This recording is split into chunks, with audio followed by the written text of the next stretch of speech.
When he came back, he handed that branch to his father, and everyone just stood there waiting for the reckoning. And then Bakri handed me the stick, right in front of everybody, like stuck it in my face, right out there. One hand offering me the branch, his other hand clasping his son's skinny little arm. Hello, and welcome to Why Are We Talking About Rabbits? That's a podcast aimed at folks who enjoy talking about heavy things lightly. On this pod, we use theology, history, and philosophy and years of deeply immersive experiences in foreign cultures to figure out how do we get here, because it's getting crazy. Our pod goes beyond the rhetorical rabbits and instead examines contemporary cultural phenomena from what we call an old world lig. That's ligament. That's the root of the word religion. Religion. Join me, John Heers, and our First Things Foundation field worker as we wonder aloud, why are we talking about rabbits? This is episode 14.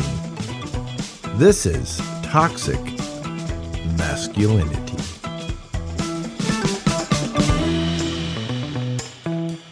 Welcome. So, toxic male stuff. When should my daughters, I got 4 of them, when should my daughters call a dude out for being toxic? What if he's ghosting them? If you know what that means, that just means like you just disappear on them. Toxic? Naked phone pics? Toxic? I'm going toxic on that one. Raising your voice, men. Is that toxic? Balling a fist. Not paying alimony. Not bathing regularly. It could literally be toxic. What about going out with your guy buddies, say, 5 times a week? Toxic? What about gaslighting? Seems toxic. What's a toxic male? Man, this thing could get a little sideways. It's a sprawling conversation. Really should have had a guest on for this one, but then it might have just been too sprawling. So let's go at it. Let's see if we can stay straight, not get sideways on this one. And let's see if we can take a look at things through a pre-enlightenment kind of old world lens. I think the best way to talk about this and to summarize it is to say light people, especially feminists since, say, 1970s, right around then, light people generally today base all of their understanding of men and masculinity on the twin notions of power and equality. Now, light people, again, are people of the Enlightenment, like me. People raised a certain way, to think a certain way. The Enlightenment, go back and you can listen to some of our previous episodes to get a really good handle on this, but it's folks in the modern world. They really think about man and woman in terms of power and equality. For them, for light people, men are bad when they are creating inequality. Old worlders, people from the developing world, the people who live closer to how folks lived in 1650, let's say, people we work with in our nonprofit, well, they tend to base their assumptions on men and masculinity on the twin assumptions that God has created laws for men and that men have a certain physiology. But that's just a lot of words. And it's a way to kind of preview what we're going to get into. So let's use some real world experiences right now to figure this out. What is toxic masculinity? So not so recently, I lived in a mud hut in Mali in West Africa. In that hut, I sat alone a lot. I sat alone a lot because, well, as an American serving in the Peace Corps, my previous life before the mud hut included lots of, that's right, sitting alone and reading and thinking. Like Descartes, way back at the beginning of the Light People Revolution. He's one of the key revolutionary thinkers.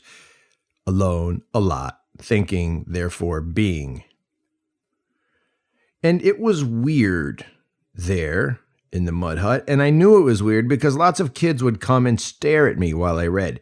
At first, they'd just walk into my house and sit there and watch me quietly. And then when that got a little distracting, because it is, I would tell them, yeah, guys, go outside to the best of my ability in a broken Bambara. And they'd go outside, but then they just get on each other's shoulders and stare in through my little mud hut window for hours at a time. Or however long I was reading. Eventually, their voyeurism got under my skin, okay, and I decided to head over to their mud hut compound and visit their moms and complain a little, and their mothers yelled at them, but not even without looking up from their work. So guess what happened? The next day, they were back. So my next trip was to visit their fathers. One father in particular, his name was Bakari Abubakar, and this was a big dude. And I told Big Bakari in very broken Bambara that I'd really appreciate it if his kid would stop haunting my mud hut and stop staring at me. And I would really appreciate it, Bakari, if he would take his little gang and knock it off. Bakari told me that I should just tell them myself. And I said, well, I had lots of times. And so Bakari called his son over and told him to knock it off. And then he ended his very short knock it off speech with a very large open hand whack on the back of his son's neck. And I cringed a little and also was kind of a little happy. And Madhu didn't come around the next day, but he did come around the day after that. Yeah. And I tried to survive his stares for about an hour, but I failed. And then I complained one more time to his father. And his father told me, Jomagan, that was my name, smack him, please, already. And do it with a baobab branch. Get one of those branches. Those things hurt. Okay. He said, trust me, just hit him. And I told Bakari that wasn't my thing, because, that's not my thing, man. I don't like to whack a kid. And, I was 26, and I wasn't going to whack his kid. He told me, okay, fine. Don't worry about it. See how that goes for you. And sure enough, the kids were back the next day and the day after that. And then sometime during that week or the next month, or I don't know when it was, but it was whenever my head popped off, I kind of freaked out. And yeah, I broke. And I broke badly, and I started chasing them. I don't know. I may have even had a branch. I had something in my, I lost it. All right. And I chased them like a wild animal. And I chased them right into their compound where Bakari was taking tea with a bunch of other men. Right? I cornered them. And Bakari wasn't so happy this time. What the hell is going on? Right? I'm like a grown person chasing these kids. This is embarrassing. But he's like, Madhu, what are you doing? And as he shouted at him, I was sort of shouting too, like, but you have to realize it's coming out all ridiculous. Like, me happy, no good, no happy good. And I'm like, I'm sick and tired of these guys. They're not respecting me, yada, yada. And Bakari listened for a moment. He kind of barely tell what I could say, what I was even saying. And then he looked at his son and he said, go get the branch. Yikes. And Madhu started to walk like he was a robot and started to cry like the Tin Man. He was like marching and wailing and crying, wah, wah, wah, as he walked. It was nuts. And as he walked away, like sort of like screaming like in this feline kind of whop, whop, I was like, finally, his father's going to teach him to stop disrespecting the foreign guy who's visiting, man. I'm trying to live there, man. Come on. I'm not a kid. Well, Madhu returned, and man, he picked a big branch. What was that about? It was big. Like I'm picking, right? No one's picking that branch that's big, but he did. When he came back, he handed that branch to his father, and everyone just stood there waiting for the reckoning. And then Bakari handed me the stick. right in front of everybody, like stuck it in my face, right out there. One hand offering me the branch, his other hand clasping his son's skinny little arm. And with that, time stood still. To this day, I can still see Madhu. Well, actually, I see Madhu's uvula right in the back of his throat as his mouth is perfectly round and he's screaming, ah, wah, wah. I did it. I took that switch. With his father holding Madhu's little skinny arm, I just whacked that kid. Whack, whack. Might have been 3 times. I might have tried to get one in on one of his little henchmen buddies. I went at it. I'm not proud of it, but I broke. I'm talking, Madhu's a kid I loved. Still love him. But man, I let it rip. He was the best kid in Mali. And I let it rip. And he cried. And I didn't even care. Might have even whacked him 4 times. I don't know. I let it go, man. And gosh, were those men impressed. I know, it's weird. They were like, well done. Bakri was impressed. His buddies were impressed. The kids, were like, whoa, Mr. Foreign White Guy getting at it. And the Dugutiki, the chief, even called me over later in the day. I heard what you did. It was nuts. Everybody was impressed. And guess what? You already guessed it. Madhu did not come back to my house. That little 10-year-old kid was like, nah, I'm good. No, not going back there. At least not until I invited him. And then he came back because I had gained respect in his eyes. And here's the question. Was I being a toxic male? Was I being a toxic male? What if I told you that Bakri, the father who handed me the whipping stick, the papa who taught me to hit his kid, what if I told you that he would also walk hand in hand with me, like boyfriend and boyfriend, wherever we went? He did that. Most men did in the village. What if I told you that Bakri would often take time to make sure his wives could go and visit their families? They would go off on their own, often, back to their home village or maybe to the big village where the biggest market was, Bankamana, and they would go there. And he would take over their chores. He was tender that way. Toxic? Still toxic? More toxic? I'm toxic because I hit him?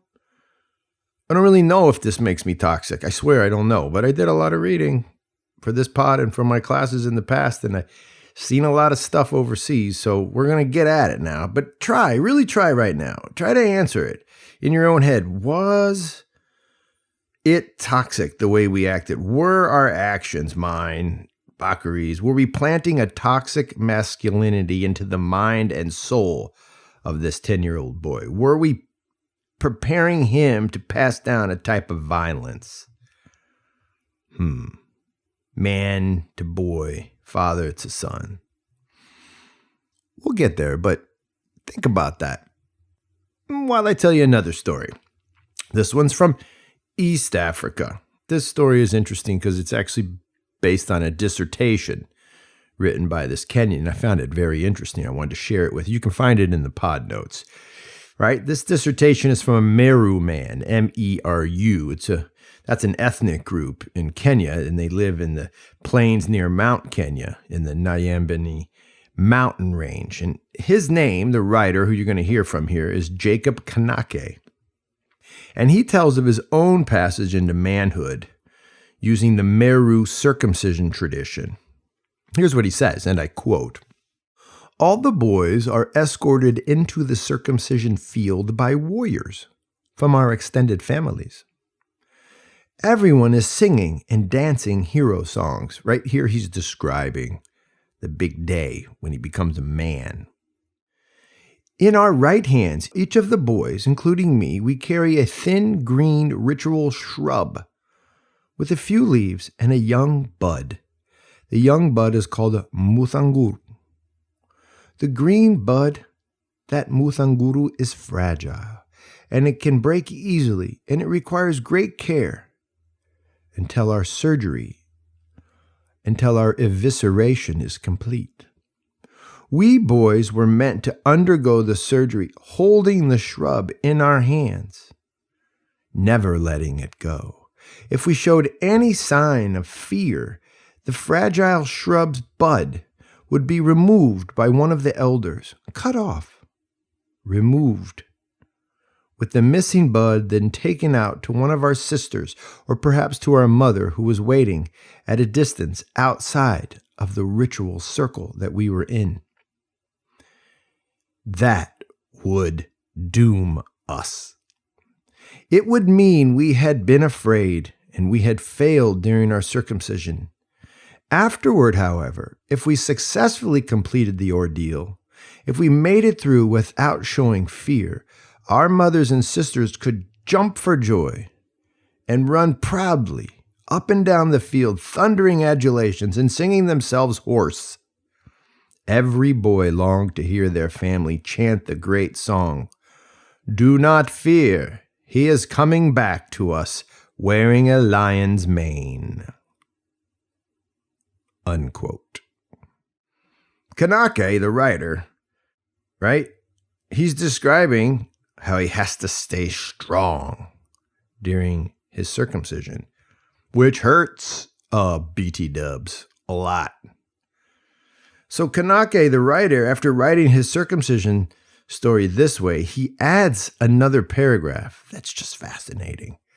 He adds another paragraph about what happens, right? And he adds it about how things are changing in contemporary Kenya.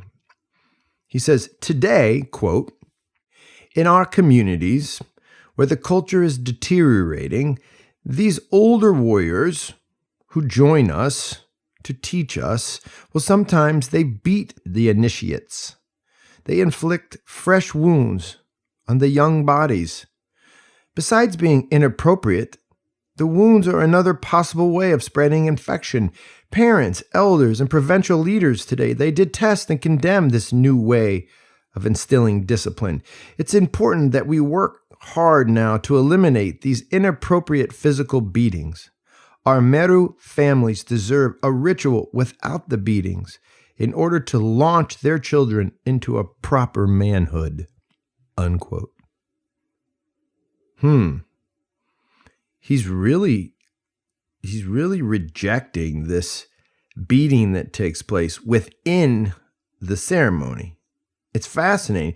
The guy who got his private parts cut off without anesthesia is upset that he also got a beating. One act of violence seems a lot different than the other, doesn't it? One act of courage, holding the muthanguru, not dropping it, through the evisceration, well, that seems really different than the other act of courage.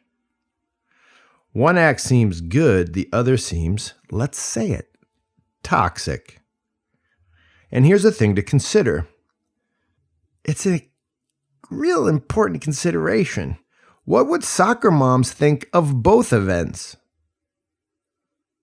Can we call both types of these activities toxic from a perspective, say, suburban Philadelphia? Right? Can we even call this type of activity toxic if it doesn't involve light people culture? In other words, does the term toxic travel? Does toxic masculinity travel and apply to other cultures? Is the idea of toxic masculinity just for light people? There's a lot of questions. What's going on here? And if it is, let's just go with it. Let's just say it is for light people. In other words, like, come on, podcast guy, Mr. Heers.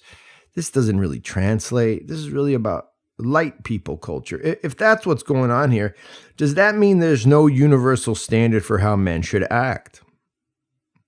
Does it mean that a good old-fashioned wife beating in West Africa is okay? Just don't do it when you come to Denver. Phew. How can we figure this out? Well, we're going to try. Talk about heavy things lightly. Let's hear from some light people about this. Some 21st century light people. And they're going to define toxic masculinity. I think they can help us with this African angle, this old world angle. According to psychologist Terry Kuppers, a PhD from UCLA, he says, quote, toxic masculinity involves the need to aggressively compete and dominate. Toxic masculinity is the constellation of regressive male traits. Those traits are domination, devaluation of women, homophobia, wanton violence. That's Terry Kuppers, PhD. Was I fostering domination when I took that branch from Madhu's father and then beat him with it? I was definitely fostering domination, I think. Were those elders being toxic when they made those boys suffer some serious fear during the Meru circumcision? And forced them to hold that plant? Did the elders who really liked when I hit Madhu, were they fostering domination and wanton violence? What about this toxic man definition from an article in Psychology Today? It's interesting. It's written by Ronald Levant. He's a PhD from the University of Akron. And he, this is important, I think, was a former president of the American Psychological Association. So it's not just some guy in his basement, right? He writes, quote, we must consider the difficult truth that men and boys are encouraged by society to be self-sufficient, stoic, strong, dominant, tough, and unemotional.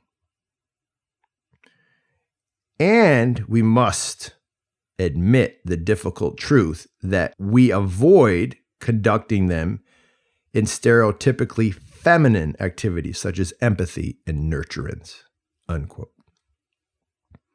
We teach strength, dominance, stoicism, self-sufficiency, but we don't teach boys empathy and nurturance. That's what he says, but he's not finished. He adds, quote, this type of encouragement can promote really bad stuff. That's me saying that. He says, can promote really bad stuff like, quote, constriction of emotions, aggression, and violence. Oh boy. I don't think Ronald Levant would like Mr. Kanake's circumcision story very much. I mean, I think the whole point of Mr. Kanake's Kenyan coming-of-age odyssey was the very acquisition of stoicism, strength, toughness, and all the things that the PhD, Mr. Levant, just said we focus on too much. But let's do another one. Here's a really interesting light person analysis of toxic masculinity that I think we should hear. It's from December 2019, very recent, in an article in something called The Feminist Current. It's written by a man named Robert Jensen. Jensen is a professor of journalism at the University of Texas. He's the author of a popular book entitled, interesting enough, The End of Patriarchy. He writes, quote, we should renounce the way men are trained to use threats and aggression to resolve disputes, and instead foster collaboration. But, he's pretty adamant in his writing, if we start to list the qualities of healthy masculinity, such things as caring, compassion, and connection, or using strength to protect and nurture, if we list those things, we realize that all of those positive traits are not unique to men. He continues, women are just as capable of these things. It turns out that embracing a healthy masculinity just means being a decent person, unquote. Do you feel what he's getting at? Quote, he says, we realize that all of the positive traits are not unique to men. He is getting at a sense of equality. Can you feel his uneasiness enlisting male traits, can you feel how that just leads the reader toward the thought that there is such a thing as male? If you keep reading these types of articles and books, you'll quickly see that for many light people, the goal is to dissolve differences between men and women. The goal is to create equality so as to create a better world. Masculinity would be less toxic if there was no such thing as maleness. It would also be a more equal idea. It's why so many folks who think this way also want to destroy what they call patriarchy, what Jensen describes as the pathology of patriarchy, what he calls the illness of masculinity. And in the old world, this just doesn't fly. This kind of thinking isn't possible. To conceive of such a thing as no maleness or no femaleness is to actually destroy the very blueprint of existence. In the old world, before the Enlightenment, this type of thinking is to enter into a type of nihilism, an abyss of meaning, where all things are constructed for the sake of the constructor, for the sake of the one building the meaning. And that reminds me of a book by C.S. Lewis called The Abolition of Man. And that book probably describes the old world view on toxic masculinity in the most succinct terms possible. What does that book say? And I highly recommend all of you read it, by the way. Twice, slowly, because it can be difficult. What does C.S. Lewis's book say? It says that there is a template for living, a way of being. It overrides all, quote, ideas, and it supersedes all, quote, systems, and it's bigger than all theories. In fact, all of our human systems and ideologies must align with this template, or they will end up creating dysfunction, disease, and death. That template Lewis calls the Tao. He uses an ancient Chinese conception, or idea, or truth, called the Tao. He says the Tao can be found in every human interaction, and at its core, it is the operating system through which all human beings achieve health, and by which all human beings find meaning. It's the way. That's actually what it means. The way. It is the way by which we know what is good and also what is toxic. The Tao allows you to make judgments about what is toxic in males, what is toxic in females, what is toxic in monkeys, and what is toxic in margarine. Everything can be understood through the Tao. So, what is the template?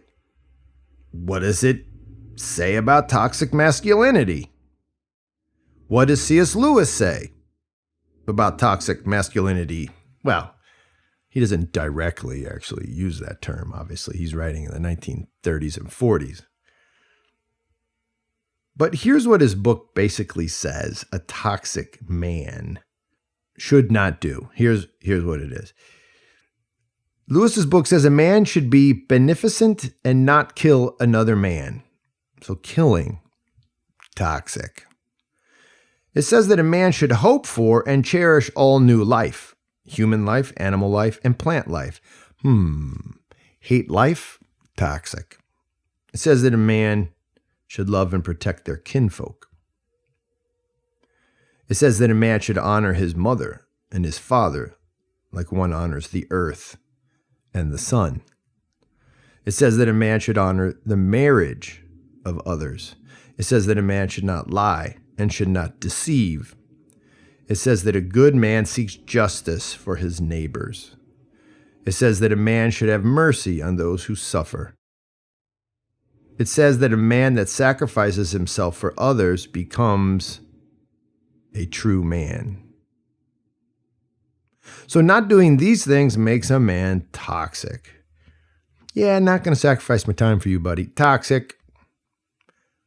Yeah, you know what? I heard about the neighbors. I kind of saw that it wasn't them that was stealing the garbage can from out in front, but I'm not going to get involved with that. Toxic. Right? It says that a man should honor his mother and father. Don't do that. Toxic. Guess what? Not doing these things makes a woman toxic too. In that way, men and women are equal because both are subject to the Tao, to the eternal truths laid out before them. Let me say that again. For Lewis, and for really all the old world thinkers, because they all sort of align in a lot of ways, men and women are equal in one thing and one thing only, is that both are subject to the Tao.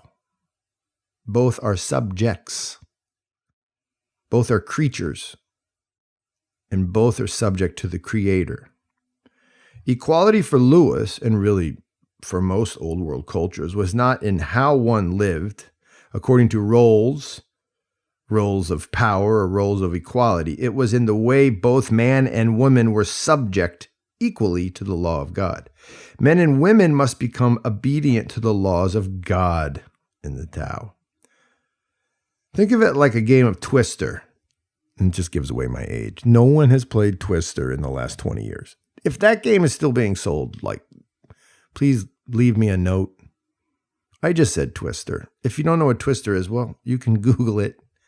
But it's a game and you have to place your feet on a red or blue or yellow spot on the rug.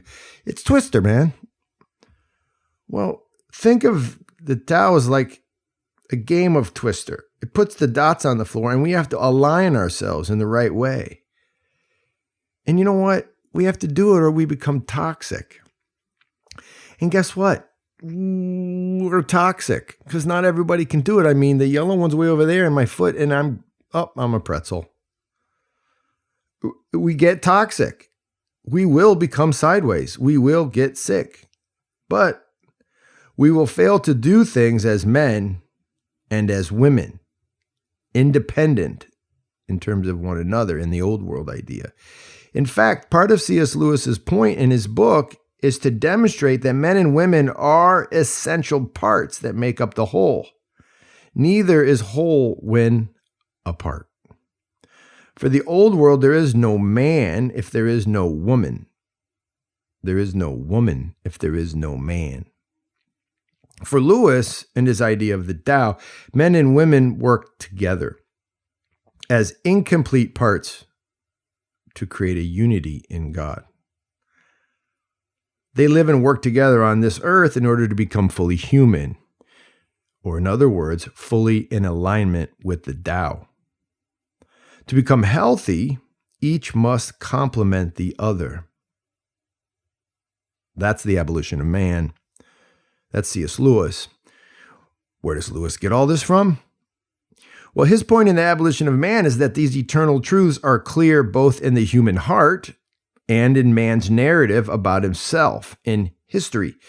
You can see it, he says, if you look carefully, silently, and with reverence for the sacred, for the Creator, for the creation.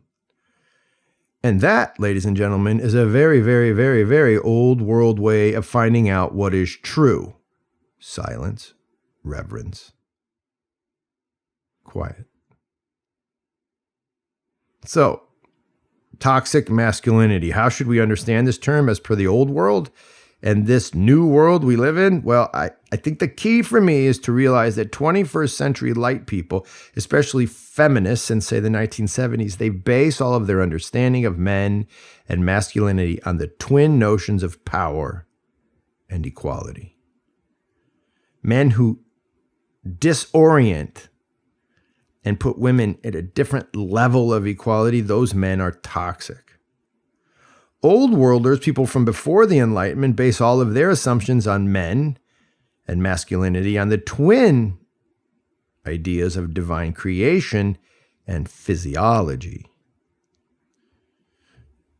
Another way of saying it is, when light people say men, they mean a way by which you identify yourself. And that way is largely unrelated to a set of behaviors. When old worlders say men, they're talking about human body parts and behavioral expectations, a way to be, which include things like courage and sacrifice and, well, the things we've talked about. When new worlders say toxic men, they mean men that create inequality. When old worlders say toxic men, they mean men that create disorder by disobeying the Tao, the laws of God. So, the golden life for light people, the thing that is eternal and unchanging, is the acquisition of equality. Human life must be reordered to serve equality. Right? Notions of fixed maleness must be snuffed out because it creates division and inequality. For old worlders, the thing that is eternal and unchanging is God. Human life must be reordered to serve the Creator. Notions of maleness and femaleness must be kept in place, or there's no way to allow for union and in turn health. It's still confusing, but what it is, right, is an invitation into the heavy stuff. I hope we did it lightly. That is our show today. Shelis Gagimarchos. That's to you, the victory that's often said at the KP table in the Georgian Republic, which is a kind of a half-mixed old world, new world kind of place. That's our pod for today. Thanks for coming along. WAWTAR is produced by Andrew Schwark and Daniel Paternos. Our pod is brought to you by the creators of First Things Foundation. That's a nonprofit that lives and works alongside some of the world's most impoverished people and most impoverished neighborhoods. Cool places, just isolated. We immerse there in order to create momentum for local change makers, folks we call impresarios. We work on behalf of their vision for a better life. Share WAWTAR with friends. Hit us up with solid reviews on iTunes and everywhere you get your podcast. Your love for us allows us to go out and love others. Nachvamdis, hasta luego. Cambufo, au revoir. Peace out.